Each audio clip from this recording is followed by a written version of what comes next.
Tonight, the saga of Assemblymember William Boyland Jr. continues. Last night, we told you the state controller found, just as we had months earlier, that Boyland put in for per diems, expense money, on many days when he was nowhere near Albany.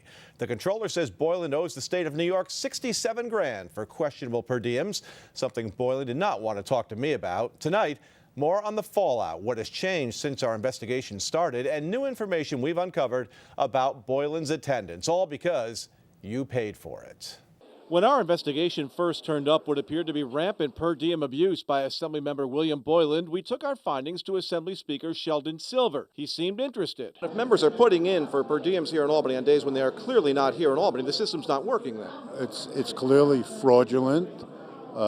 They should be prosecuted. But now, more than a year later, Silver is staying mum on Boyland. One thing changed, though, not long after that interview with Silver. The Assembly per diem paperwork suddenly changed. It now carries a warning about false per diem claims. Still, despite our findings, no documentation or receipts are required.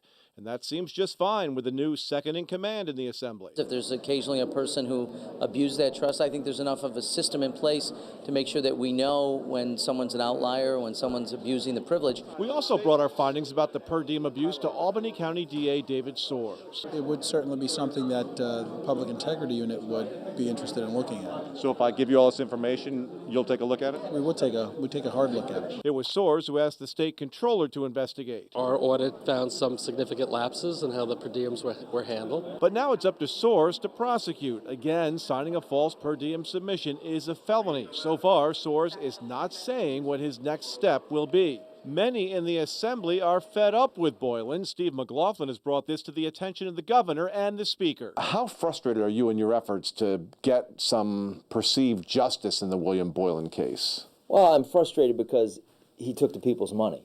And he did it wrongly. He basically stole the people's money of New York, and we need that money back. In the meantime, I did some more investigating and found that even when William Boyland is in Albany, it can seem like he's not here. He sponsors very few bills, and by many accounts, he spends very little time in the Assembly chamber. And then there's this. These are the Assembly committee attendance records for the committees that Boyland serves on. Most people never see these. They tell a sad tale of a no-show assemblyman. Take the Committee on Aging. Boyland absent 2 out of 5 meetings last year. The year before, he missed 5 out of 6 aging meetings. And we checked for ourselves. We've got the video. Here's one of those aging meetings. A joint program between the Department of Aging and the Department of Labor. Packed with Assembly members, William Boyland nowhere in sight. The Banks Committee, Boyland not there 4 out of 6 meetings. Economic Development, absent or excused 5 out of 7. Housing, absent or excused 3 out of 8. And local governments, no Boyland for 6 out of 10 meetings. Next, we compare all those absences to Boyland's per diem submissions and other records. And what we find is that for 13 of those committee absences, he was here in Albany collecting per diems, your taxpayer money, but just wasn't showing up at those meetings. And how about this? To my knowledge, William Boyland is the only member of the state legislature who needs judicial dispensation to drive to work here in Albany. Coming from Brooklyn, he has to pass through New Jersey, but because he is out on bail on federal corruption charges, he needs the court's permission to leave the state.